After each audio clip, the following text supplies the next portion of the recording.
Graça e paz, irmãos. Amém. Hoje de manhã estivemos ausentes, nasceu meu sobrinho, meu terceiro sobrinho. Meu irmão está feliz, minha cunhada está bem, graças a Deus. E estivemos hoje de manhã visitando eles. E foi um dia de estar junto à família, né? Meu irmão, visitar meu sobrinho Levi, nasceu bem, com saúde. Depois fomos lá em Rio Doce visitar a família de Amanda também, almoçamos lá. O importante também é a gente estar junto da nossa família. Não esqueçam da família, como é importante a família, né?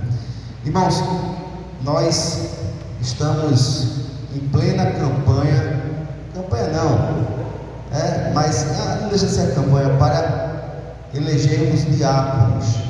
Temos 3 vagas para diácono na nossa igreja. E eu queria então trazer da parte de Deus aquilo que a Bíblia nos ensina sobre essa função tão importante. Como é importante a função diaconal na igreja. Antes até de ler a Bíblia, a igreja presbiteriana no Brasil, ela considera tão importante o diácono, que sem diácono não pode haver igreja. Veja, uma igreja pode estar sem pastor, momentaneamente ela pode estar sem pastor, ela pode ter a sua liderança guiada pelos presbíteros, como acontece em muitos casos. Porém, uma igreja não pode ficar sem diácono. Uma igreja sem diácono volta a ser congregação. Coisa, né? Então precisamos no mínimo 2 diáconos e 2 presbíteros para organizar uma igreja. Aqui nós temos 2 diáconos, mas as demandas da igreja, nós estamos precisando de mais pessoas para esse ofício. Antes até mesmo de ler a palavra de Deus, vamos fechar mais uma vez nossos olhos. Vamos pedir da parte do Senhor essa direção, tanto para que a igreja possa entender, e a igreja possa estar colocando isso verdadeiramente dentro do Senhor e pedir de Deus essa direção, como também os irmãos que provavelmente serão chamados, convidados, que também possam refletir e diante do Senhor decidir também se é a vontade de Deus esse ofício. Vamos orar? Senhor nosso Deus, como é linda a tua igreja, Pai. Como é bonito, Senhor Deus, ver o teu povo reunido, o povo que foi escolhido pelo Senhor, o povo que foi comprado pelo teu sangue, o povo que foi perdoado dos pecados, o povo que tem sido sustentado pelo Senhor dia após dia, e o Senhor tem renovado as tuas misericórdias sobre cada um de nós todos os dias, Senhor. Eu te louvo, Pai, pela tua igreja. Eu te louvo, Senhor Deus, por cada irmão aqui que tem servido ao Senhor, que tem exalado o bom perfume de Cristo em todos os lugares, ó Pai. Fortaleça a tua igreja. Teu Espírito Santo possa tratar, convencer. Teu Espírito Santo possa nos instruir, nos ajudar a entender a tua palavra. Em nome de Jesus. Amém. Amém. Abra a tua Bíblia, irmão, lá em Atos dos Apóstolos, no capítulo 6. A instituição dos diáconos. Atos capítulo 6.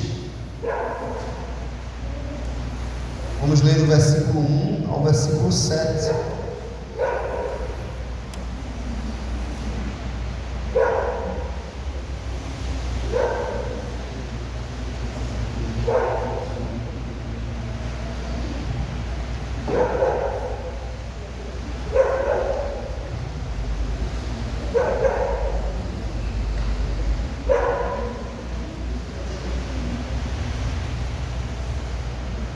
Amém? Atos capítulo 6, versículos 1 ao 7. Ora, naqueles dias, multiplicando-se o número dos discípulos, houve murmuração dos helenistas contra os hebreus, porque as viúvas deles estavam sendo esquecidas na distribuição diária. Então os 12 convocaram a comunidade dos discípulos e disseram: não é razoável que nós abandonemos a palavra de Deus para servir às mesas. Mas, irmãos, escolhei dentre vós 7 homens de boa reputação, cheios do espírito e de sabedoria, aos quais encarregaremos deste serviço. E quanto a nós, nos consagraremos à oração e ao ministério da palavra. O parecer agradou a toda a comunidade e elegeram Estevão, homem cheio de fé e do Espírito Santo, Filipe, Prócoro, Nicanor, Timão, Pármenas, Nicolau, prosélito de Antioquia. Apresentaram-nos perante os apóstolos, e estes, orando, lhes impuseram as mãos. Crescia a palavra de Deus, e em Jerusalém se multiplicava o número dos discípulos. Também muitíssimos sacerdotes obedeciam à fé. Irmãos, a distribuição e o cuidado das viúvas era uma prática corriqueira do povo de Deus. E essa prática ela vem exatamente do judaísmo. No judaísmo já havia essa ordenança divina para cuidar daqueles que eram mais necessitados, das viúvas. As viúvas eram as pessoas mais carentes. Já havia esse costume. Havia funcionários conhecidos como caritativos. Eram pessoas que estavam dispostas a percorrer os mercados, as casas, todas as sextas-feiras, de manhã, fazer uma coleta de dinheiro para os necessitados. E isto se distribuía durante o dia. Os que necessitavam ajuda temporariamente recebiam o suficiente para continuar, e os que estavam permanentemente incapacitados para sustentar-se a si mesmos recebiam o suficiente para 14 refeições, ou seja, 2 por dia durante a semana seguinte. O fundo do qual se fazia esta distribuição se chamava cesta. Além disso, se fazia diariamente uma coleta de casa em casa para os que estavam passando necessidades mais urgentes. Isso se chamava de bandeja. E a igreja cristã, ela adquiriu esse cuidado, adquiriu essa prática de forma muito sábia. E havia naquela época, então, por conta do avivamento que houve lá em Atos capítulo 2, da descida do Espírito Santo, e houve aquela conversão de 3.000 pessoas. Imagina uma igreja que tinha 120 membros, e da noite para o dia passa a ter mais de 3.000 pessoas. Pessoas que eram tão divididas, eram basicamente 2 grupos: aqueles que se converteram, que eram judeus de nascença, e aqueles que eram judeus ou que eram gentios, mas que tinham fala grega. Por quê? Lá no Pentecostes era a festa que reunia pessoas de judeus e prosélitos, pessoas que tinham se convertido ao judaísmo em várias regiões, e todos estavam em Jerusalém. Lembra que quando eles começaram a falar em outras línguas, cada um escutava na sua língua materna? Então, muitos deles vieram de fora e resolveram, então, depois de convertidos ali, ficar em Jerusalém. Então, a igreja tinha basicamente 2 grupos: um de judeu, digamos, judeu raiz, e outro de judeus ou de pessoas convertidas ao judaísmo, que eram de fala grega, que chamados aqui de helenistas. Então, na distribuição da bandeja ou da cesta, naquela distribuição diária para cuidar das viúvas e dos carentes, houve um problema. Muitos de fala grega, de fala helenista, estavam ficando de fora da distribuição. Problema. E começou a haver o que então? Murmuração, reclamação, insatisfação no meio da igreja. Às vezes a gente pensa que a igreja primitiva, como é chamada, né, era uma igreja perfeita, que não tinha pecados. Não, irmãos, nunca houve isso. Nós sempre vemos, e a Bíblia nunca escondeu os defeitos da igreja. Nunca escondeu os defeitos da igreja, os pecados que aconteciam. E aqui eles estavam murmurando: olha, estão esquecendo das nossas viúvas. Só as viúvas dos judeus estão sendo lembradas, e está chegando o dinheiro e a cesta básica. E aí os apóstolos então tiveram um grande problema. Disse: olha, não é certo, não está correto, não dá, somos apenas 12 para fazer a distribuição desse grupo enorme, não dá, precisamos eleger diáconos.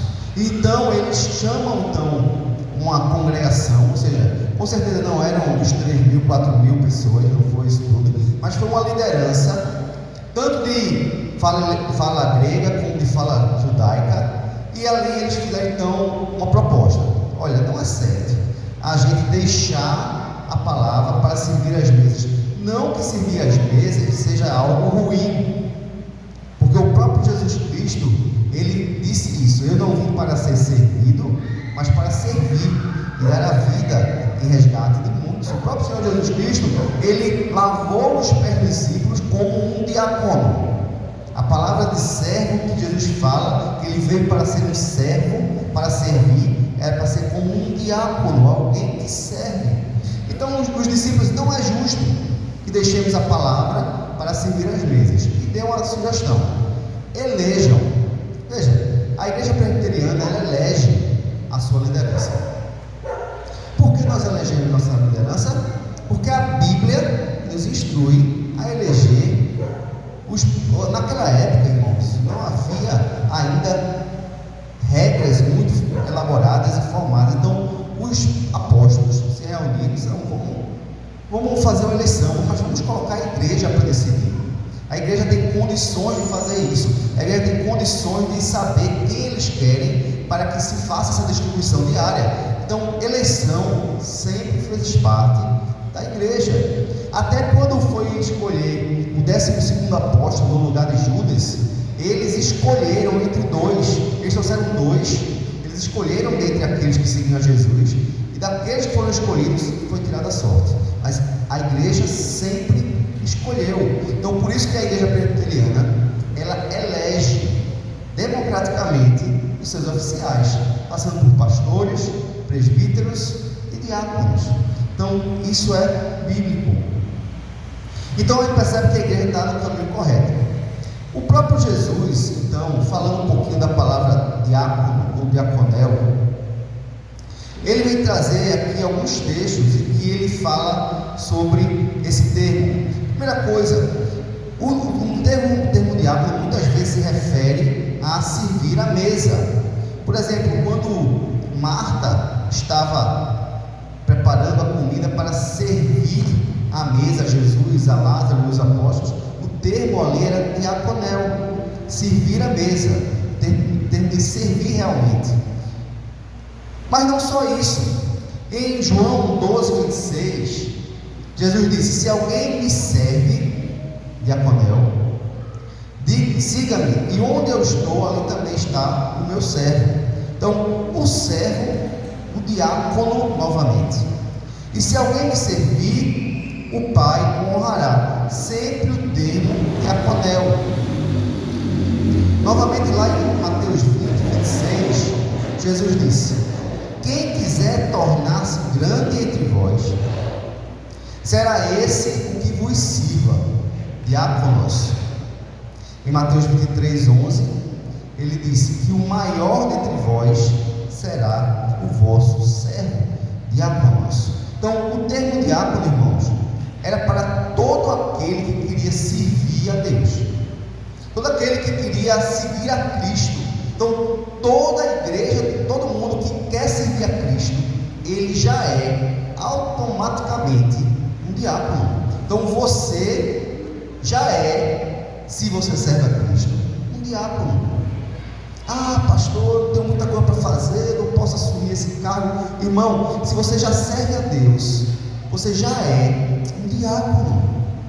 Se você já tem buscado e ama o serviço do Senhor, você não precisa de um título da igreja, da imposição de mãos para isso. Você já é um diácono, você já tem colocado a sua vida no altar de Deus, tem deixado o mundo e seguido a Cristo. Você já é um diácono. E o próprio Jesus Cristo se coloca como aquele que veio para servir. Então, se estamos no caminho de Cristo, estamos no caminho do serviço. A gente não veio, não está aqui para ser servido, mas para servir. E assim como Cristo dá também a nossa vida para o próximo, para Deus, para o serviço da igreja.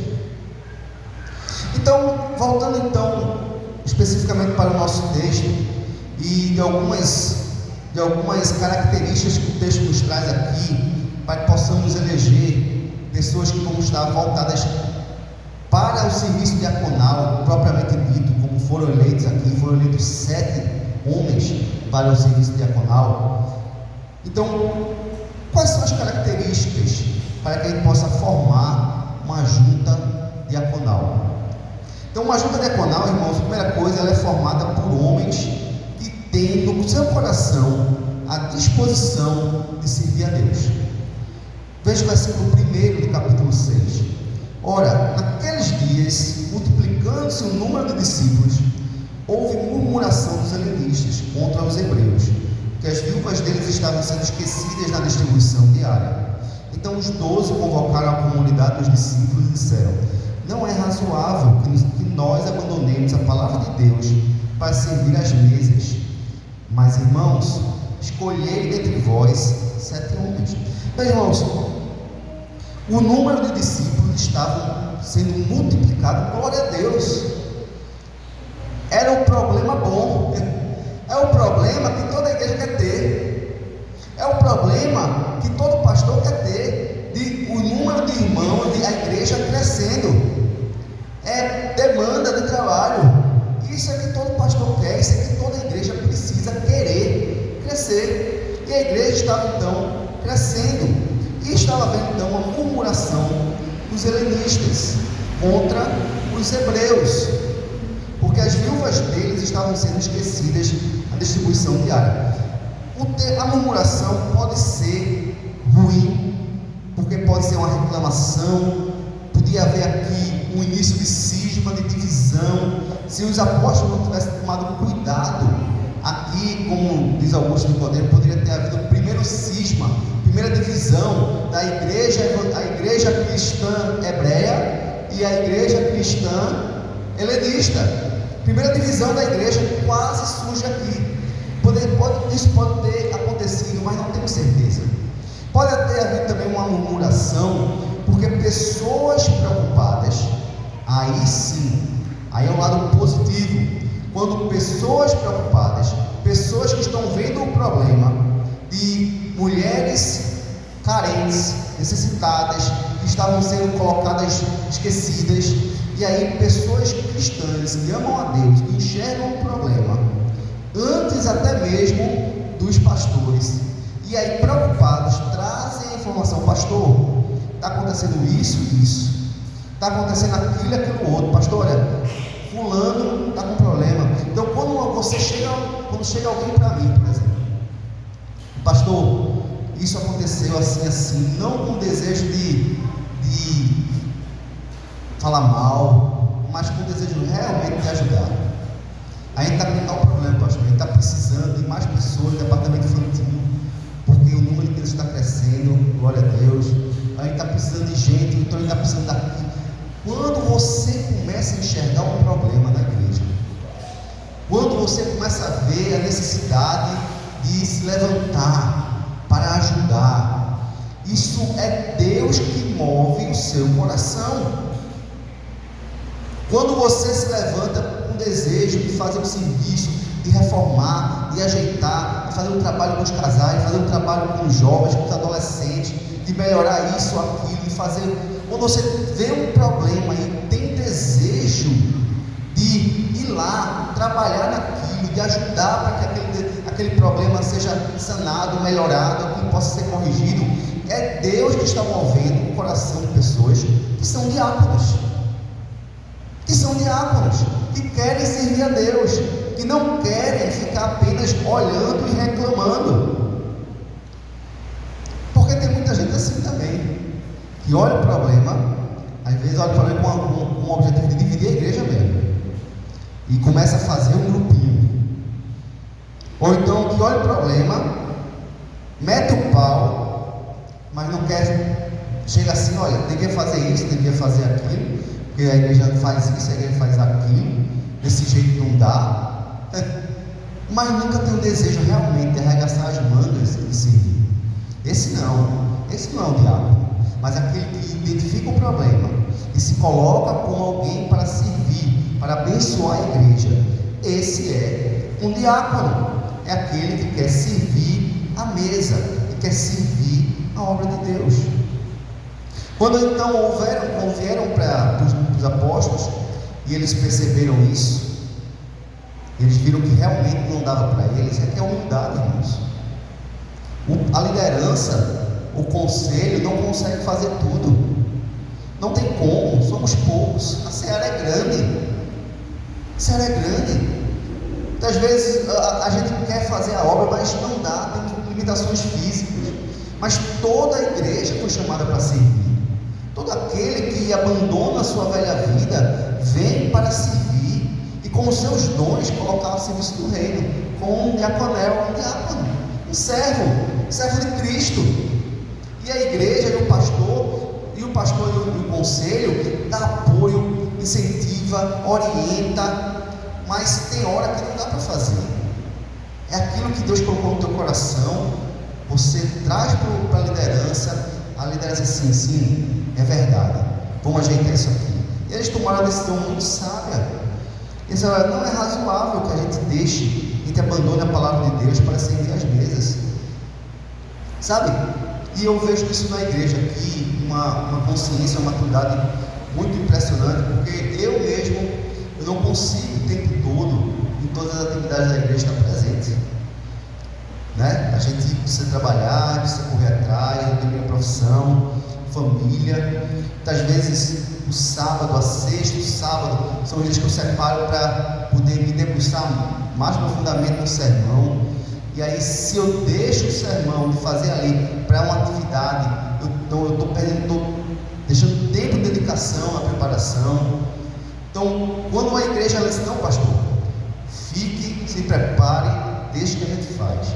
Isso é um coração de servir, é entender que o pastor precisa realmente se dedicar à oração, se dedicar à palavra de Deus, e que cada membro do corpo de Cristo tem a sua função.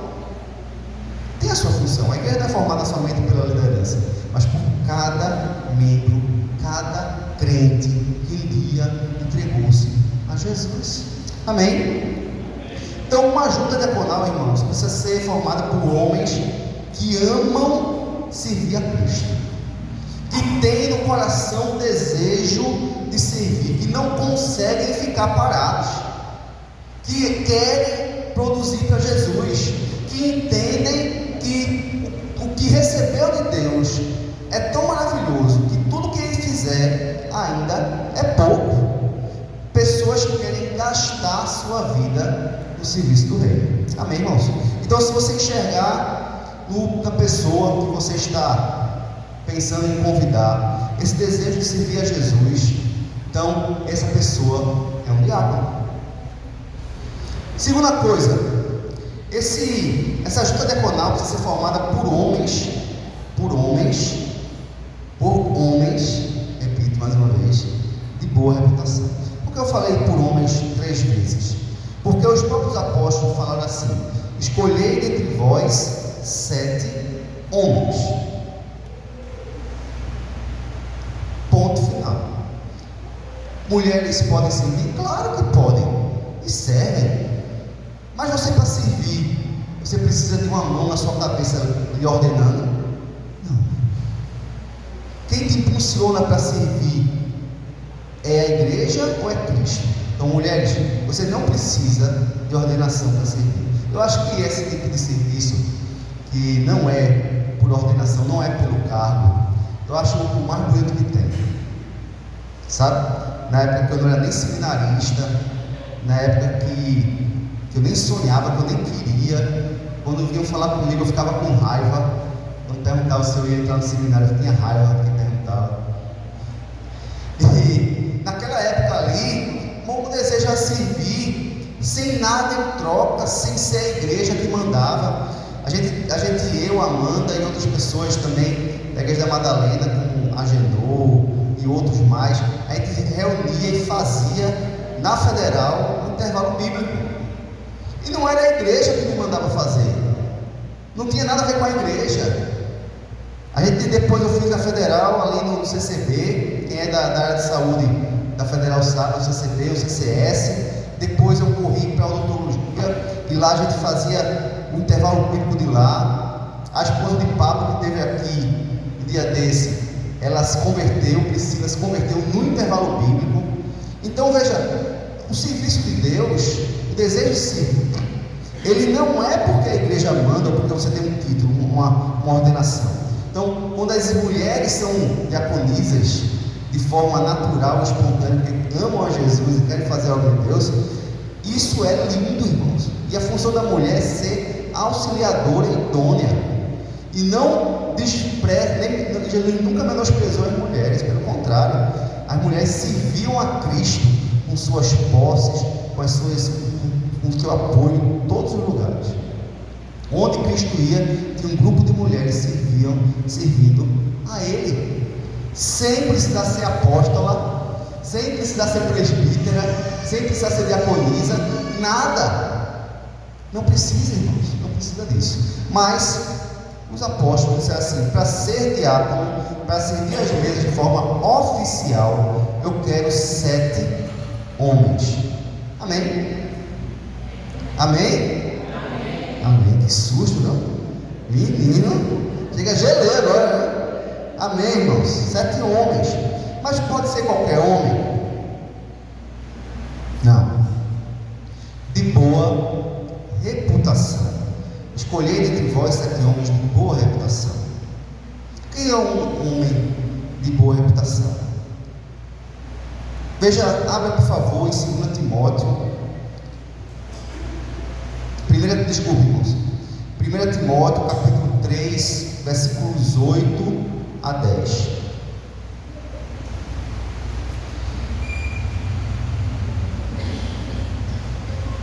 Timóteo, capítulo 3, de 8 a 10.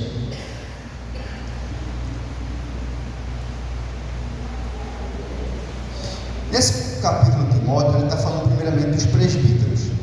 E depois ele encara os diáconos, certo? Ele fala dos diáconos. E aí ele dá as atribuições dos presbíteros. E aí ele continua a cuidar falando assim: semelhantemente.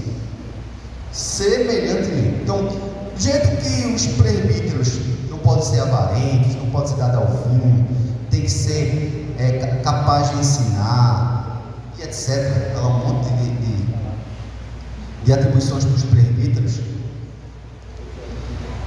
Aí ele diz: semelhantemente, quanto a diáconos, é necessário que sejam respeitáveis, de uma só palavra, não inclinados a muito vinho, não cobiçosos de sórdida ganância, conservando o mistério da fé com a consciência limpa.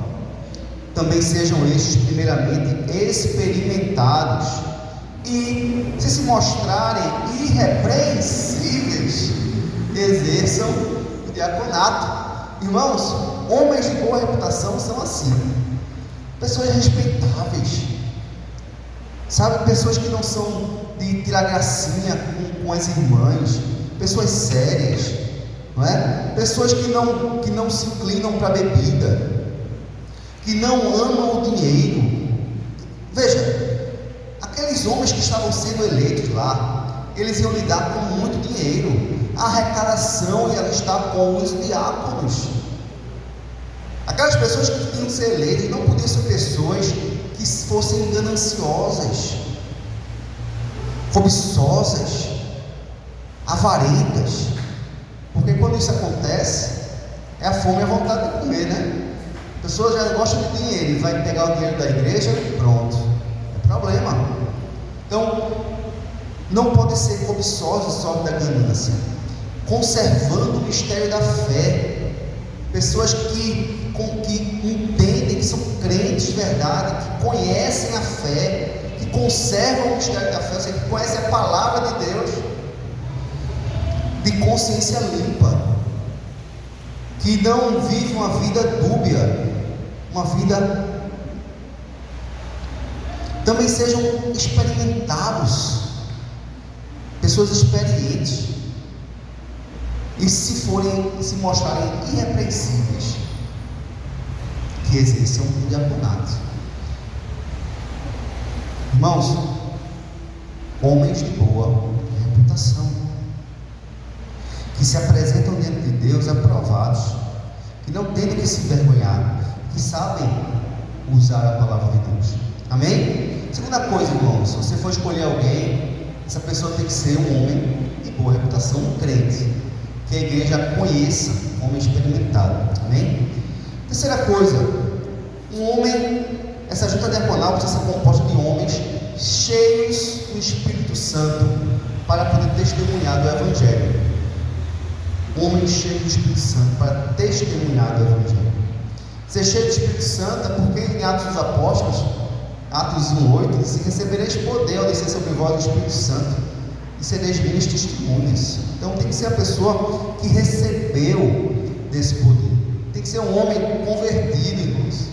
Um homem que é cheio da graça de Deus, que dá lugar ao Espírito. Um homem que busca o Espírito Santo. Sabe, os apóstolos que foram escolhidos, eles eram homens cheios do Espírito Santo. Abra por favor aí, Atos 7:55. Vamos falar de um dos diáconos eleitos, Estevão. Estevão é o primeiro mártir da igreja cristã. Mas Estevão, cheio do Espírito Santo, fitou o céu, fitou os olhos no céu e viu a glória de Deus e Jesus que estava à sua direita. Irmãos, nós não podemos escolher pessoas que não gostam de orar, pessoas que não demonstram fervor espiritual. Podemos escolher pessoas frias, pessoas duras, pessoas que não amam estar na presença de Deus, sabe? Nós não podemos escolher pessoas que estão pisando fora. Não, homens crentes, cheios do Espírito Santo, que tenham coragem de testemunhar o Evangelho. Estevão, irmãos, estava sendo apedrejado porque estava sendo testemunha do Evangelho de Cristo, pregando com coragem, com ousadia, porque o diácono prega também, irmãos. O diácono também evangeliza. Quando você lembra do outro diácono, Filipe estava em Samaria, um grande ministério de promessa, mas era um homem que não fazia questão dos holofotes. Quando ele estava lá pregando em Samaria, muita gente se convertendo, e aí o Espírito Santo disse: olha, sai daí e vá lá para o deserto. E ele vai imediatamente, abandona a glória da igreja de Samaria que está se formando e vai-se embora para pregar para o eunuco que estava voltando na carruagem do deserto, para uma só pessoa. Homem evangelista, homem que pregava a palavra de Deus. Então, o diácono, irmãos, tem que ser alguém que é cheio do Espírito Santo, que esteja pronto para testemunhar do Evangelho. Quarta coisa, irmãos, alguém que usa de sabedoria do alto para cuidar da igreja. Sabedoria do alto. O versículo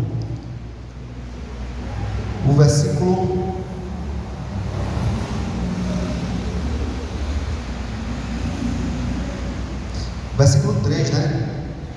No finalzinho aí, tem que ser de boa reputação, cheio do Espírito Santo e de sabedoria, aos quais encarregaremos neste serviço.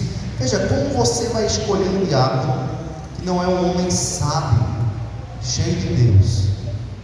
Como é que os diáconos, irmãos, eles têm que ter muita sabedoria para saber quando aquela pessoa que está necessitada realmente está necessitada, ou se ela é apenas mais um aproveitador da igreja. Homens que têm que visitar as casas, tem que saber entrar, tem que saber falar, tem que saber prestar atenção na situação, escutar a necessidade do irmão, ter paciência, saber colocar as palavras da forma correta, saber dizer o não também. Homem que sabe analisar e ver a real necessidade dos necessitados. Homens que tenham sensibilidade para mesmo aqueles que não falam, mas que você suspeita que há necessidade, e você chegar junto com muita discrição, com muito carinho, com muito amor, para chegar assim, irmão, está precisando de alguma coisa? Porque muitas vezes as pessoas carentes, elas não chegam para falar, elas não chegam para dizer, mas o homem cheio de Deus, que na presença do Senhor, cheio do Espírito Santo, de sabedoria do alto, ele vai saber chegar, ele vai sentir o cheiro da necessidade, com muito amor e discrição, sem deixar a pessoa, como é que eu posso dizer assim, envergonhada. Ela vai saber chegar junto ali e sondar a necessidade. Então, irmãos, tem que ser alguém cheio da sabedoria de Deus. Estevão, lá em Atos 6:8, vai falar um pouquinho mais de Estevão, cheio de graça, poder, fazia prodígios e grandes sinais entre o povo. Levantaram-se, porém, alguns dos que eram da sinagoga chamada Libertos, dos Sirineus, dos Alexandrinos, os da Cilícia, da Ásia, e discutiam com Estevão. Veja, homens sábios, homens da sinagoga, homens que eram teólogos, que eram pessoas filósofos, chegavam a discutir com Estevão sobre Jesus. E aí o versículo 10 diz assim: não podiam resistir à sabedoria e ao espírito pelo qual ele falava. Homem que conhecia a palavra também, homem que sabia discutir com homens e com outros homens sábios, e eles não resistiam à palavra de Estevão. Eram homens conhecedores da palavra, homens sábios, homens sábios. E para terminar, irmãos, nós temos que formar uma junta diaconal, porque a junta diaconal tem um papel fundamental no crescimento da igreja. Tem que ser homens que estão preocupados com o crescimento da igreja.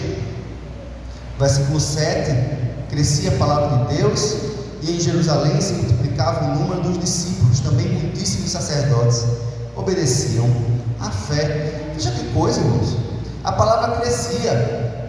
Se a palavra crescia, é porque a igreja crescia, pessoas estavam se convertendo, a igreja estava enchendo. Por quê? Por conta dos diáconos.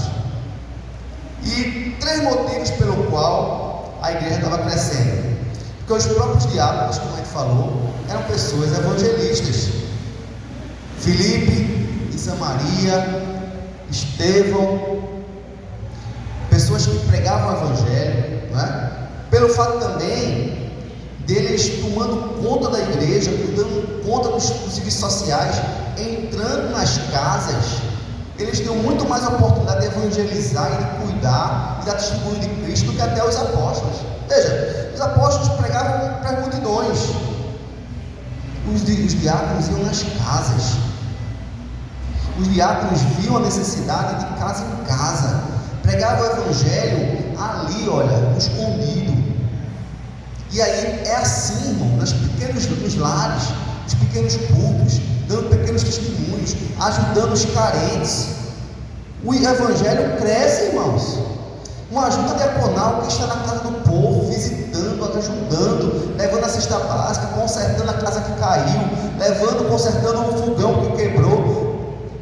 Pessoas que estão servindo a igreja e pregando o evangelho de casa em casa, fazendo trabalho de formiguinha, dando sustentação ao ministério dos apóstolos. E a igreja não tem outra coisa a não ser crescer. Quando o trabalho social da igreja acontece, a igreja, ela cresce junto.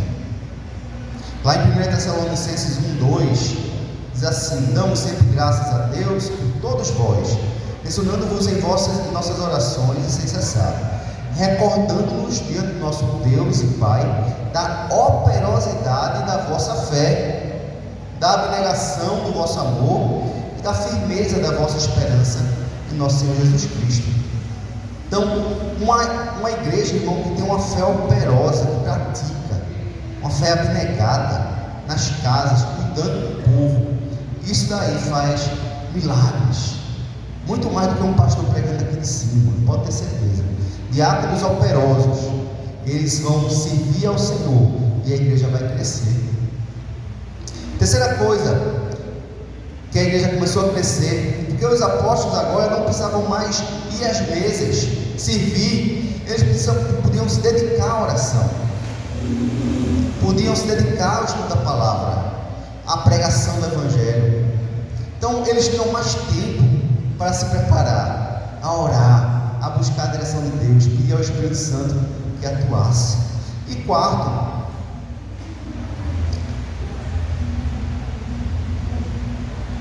o terceiro e quarto é a mesma coisa, o ministério da oração e da palavra. Homens, os apóstolos então se dedicar à oração e à palavra de Deus. Irmãos, mas como eu falei, se eu não posso trazer à frente, a servir a igreja, um homem que não seja cheio de Deus, será que eu poderia, por exemplo, eleger uma irmã da SAF que não fosse de boa reputação?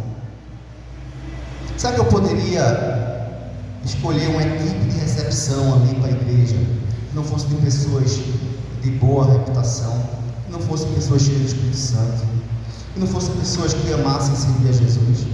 Será que eu poderia colocar aqui no grupo de louvor, ou convidar alguém que está afastado só porque toca bem, e trazer e colocar ela aqui, sem ela ser uma pessoa de boa reputação, cheia do Espírito Santo, uma pessoa que amasse servir a Jesus? Será que eu poderia? Será que podemos abrir exceções? Porque fulano é vereador, fulano é isso, é aquilo, vamos trazer ele, vamos dar uma oportunidade, sem ser uma pessoa de boa reputação? Não, irmãos, porque tudo isso que eu falei aqui, ser cheio do Espírito Santo, de boa reputação, pessoas que amam a Cristo, pessoas que amam o Evangelho, pessoas que são sábias, tem que ser toda a igreja de Cristo. Toda a igreja de Cristo tem que ser essas qualificações, e muito mais então aqueles que vão ser eleitos pela igreja.